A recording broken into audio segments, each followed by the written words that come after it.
All right, friends, we're back. This is part 2 of the mixing and mastering course, I guess you could call it. Today, what we're going to be talking about is G-clip and clipping and true sound and mixing loud, all of that shit. All right, you might have no idea what this means, why we're doing this. It is very important to understand why, so that you get it. When you get it, it's going to make a lot more sense why it's critical. All right. First things first, G-clip. What the heck is G-clip? G-clip is a plugin, and it looks like this. There we go. It looks like this. It is a clipping plugin. Well, what is a clipping plugin? That's a great question. A clipping program, we can talk about something else first. All right. I want to show you something. Let us grab a serum, okay? I'm going to do a couple things real quick. Just go like that. All right.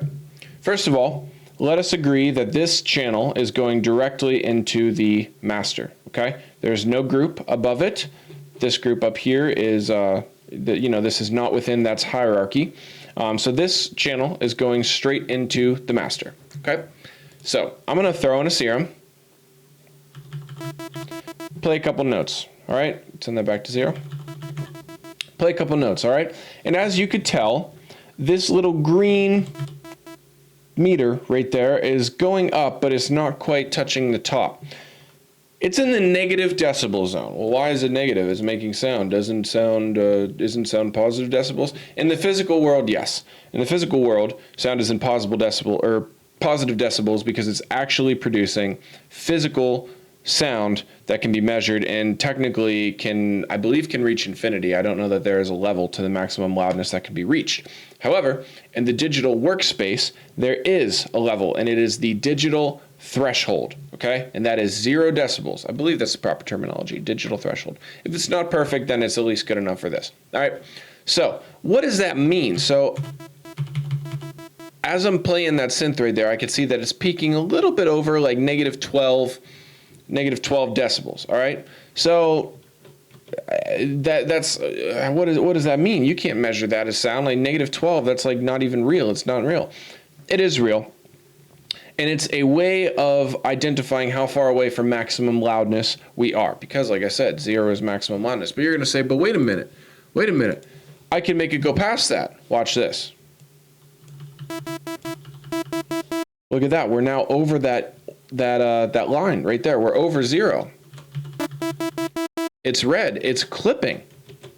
It's redlining. That's what clipping is. Clipping is redlining. It's clipping. What is happening? It's loud enough. Why can't we just have it go over 0 when we produce the track? Well, because the reason is that at some point in time, that is going to get clipped by something. And let me tell you what, okay? It's evident it's not happening here on the master track because look, it's in red. It's exceeding that 0 decibels line. So then where is it clipping? Great question. It is clipping in your audio driver, okay? So mine is my audio interface, my sound card, my PreSonus audio interface, all right? That is what's clipping the sound. It has to clip somewhere. It cannot exceed 0 decibels, all right? Has to clip somewhere. So back to our chart. Point 1, different audio drivers have different clipping algorithms / behaviors when the sound threshold crosses 0. For example, to this day, I still cannot figure out what the fuck is going on in FL Studio when the sound threshold crosses 0. I do not know. I don't know if it's an Osseo for all thing, but it fucks that shit up. It does not sound normal at all. Ableton sounds a little bit funky when I have an Osseo driver on, but less than FL Studio. But right now I have an MMX, or an MME DirectX, driver type functionality, which means it's just going directly through DirectX to my sound card. Here, give me 1 second. What's up, brother? I apologize for the little lateness. Oh, no, you're good, man. I'm on my way back home now. All right, sounds good. I'll leave here in 15 minutes. That cool? You want to call 1:30? Yep. All right, see you then. All right, peace. Peace. Sorry about that. Anyways, as we were saying, so the reason why we're going to use G-clip We use G-Clip because it creates a constant environment for us to truly hear what is happening with our sound when we mix loud.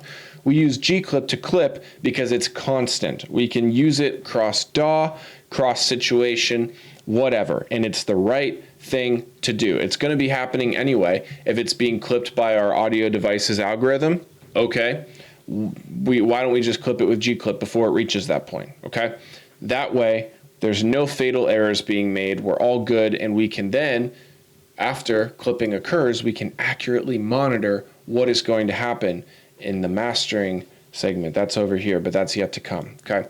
That's why we want to clip, all right? So what exactly happens when we clip, though? What's going on? Well, let me show you something, all right? So I'm going to throw an EQ8 right here. We're just going to move this all local onto this track. So grab G-Clip, grab that, throw it onto this MIDI track, all right? Check this out. All right, so what happens when we clip? This can be best demonstrated with a sine wave because a sine wave is one single harmonic, okay? One. I'm going to show you that right now. Turn off this utility. Look at that, one singular harmonic right there, okay? Now our G-Clip is, again, it's going to cut everything off at 0 decibels, but it can't simply cut everything off. No, that doesn't work. What's gonna happen? Where's it gonna go? If we turn the volume up, there's energy that we are pushing into that clipper. It's gotta go somewhere. It can't just disappear. Where is it going? If it were a limiter, the limiter might be able to eat that and be like, no, you're not gonna make any more sound. But a clipper is a hard threshold. It's a hard ceiling. So something different is gonna happen, and I'm gonna show you what that is, all right? So I'm gonna return this to default. We're gonna play our sine wave, and I'm gonna turn up this gain into the clipper, and you're going to watch what happens.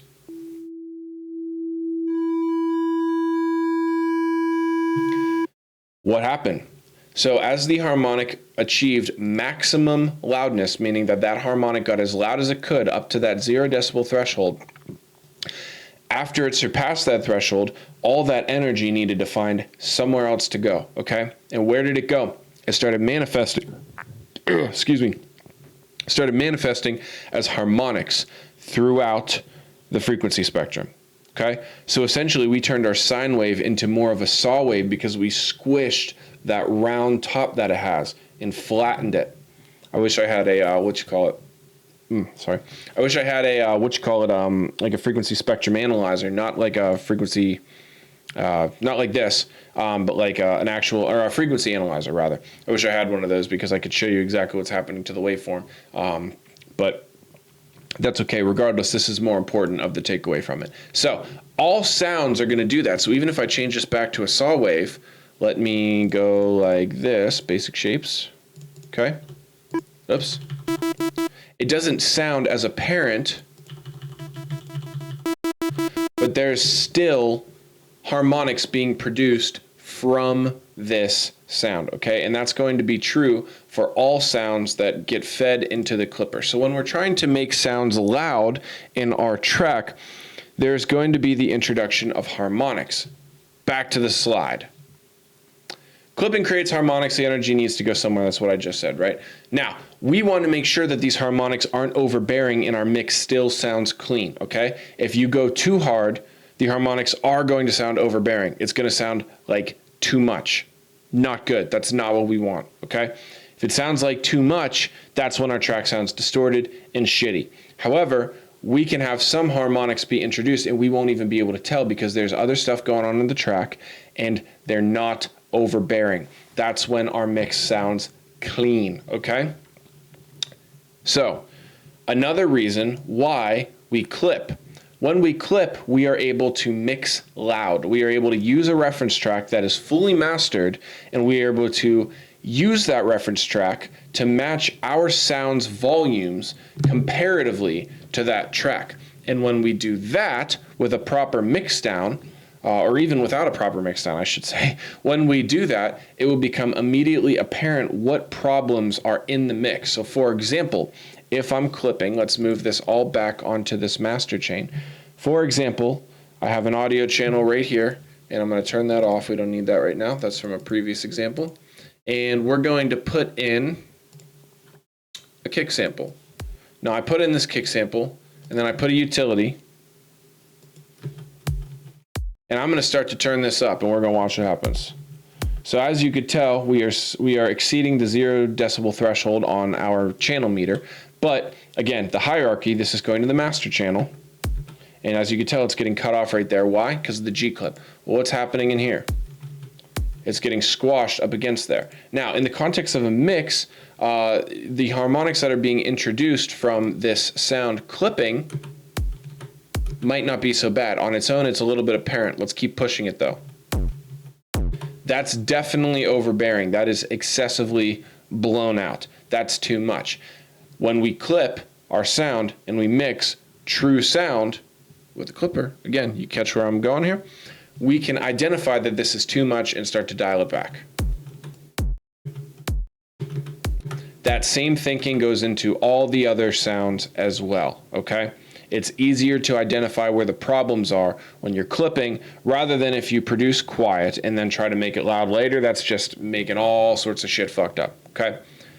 This is the easiest way to do it in my humble opinion, okay? So that is what clipping is, why we use G-Clip, and why we mix loud into the clipper initially, okay? Again, G-Clip is on my template. It is the very first plugin. None of this is here in the template. It is the very, very first plugin, and you can toggle the master chain, but it always starts on G-Clip so that when you're producing initially, you can just initially, right out of the gates, mix true sound, produce true sound, and you can understand if you have something that is far too loud, so on and so forth. Hopefully that makes sense. I did my absolute best to explain that. But yeah, that's it. That is segment 2, G-Clip and true sound, mixing loud. Hopefully you had a solid takeaway from this, and we're going to get into this and even more in the next section, and hopefully it'll all continue to build and connect with you on that basis. All right. Thanks for watching, guys. See you next time.